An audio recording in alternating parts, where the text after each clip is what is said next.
guys, CEO Kaden here from Fiction Atlas Press, bringing you another indie connection. And today I'm going to be telling you about some indie books that you might enjoy if you're a fan of Lost in the Neverwoods by Aiden Thomas.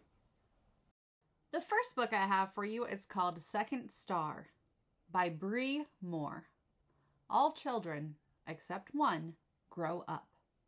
2 years after her flight to Neverland, Wendy Darling pretends that Neverland doesn't exist. She claims that she never knew a boy named Peter Pan, and most devastatingly of all, she starts to grow up. That is, until Tinkerbell shows up in Wendy's bedroom, asking her to return to Neverland.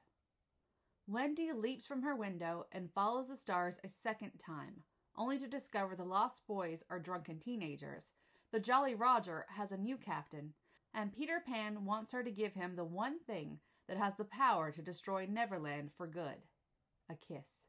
Wendy must decide whether she would rather die with Neverland or come to terms with growing up before the last fairy falls.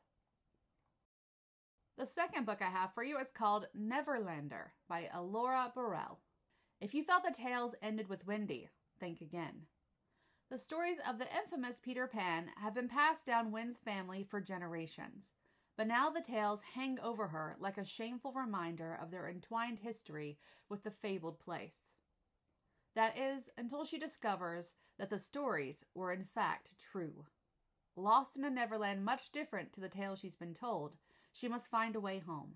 But when the evil that lurks there rears its ugly head, she finds herself inescapably caught up in the midst of it all.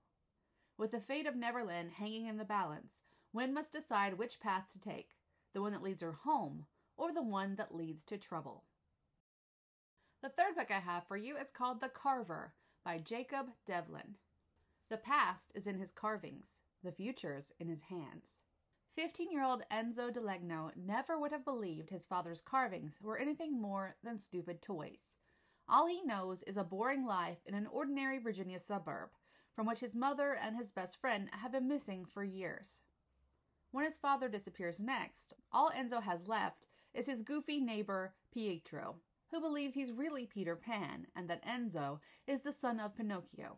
What's more, Pietro insists that they can find their loved ones by looking to the strange collection of wooden figurines Enzo's father left behind. With Pietro's help, Enzo sets off on an adventure to unite the real-life counterparts to his figurines. It's enough of a shock that they're actually real, but the night he meets the girl in the red hood, dark truths burst from the past. Suddenly, Enzo is tangled in a nightmare where magic mirrors and evil queens rule, and where everyone he loves is running out of time. And the last book I have for you is called The Pan by Jenny Hickman. Since her parents were killed, Vivienne has always felt ungrounded, shuffled through the foster care system. Just when liberation finally seems possible, days before her 18th birthday, Vivienne is hospitalized with symptoms no one can explain. The doctors may be puzzled, but Deacon, her mysterious new friend, claims she has an active never gene. His far-fetched diagnosis comes with a warning. She is about to become an involuntary test subject for a Humanitarian Organization for Order and Knowledge, or HOOK.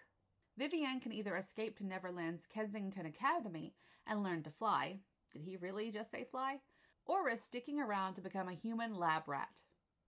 But accepting a place among the Pan members means Vivienne must abandon her life and foster family to safeguard their secrets and hide in Neverland's shadows forever. Okay, that's all for me this week. I'll see you next week on the Indie Connection. Bye!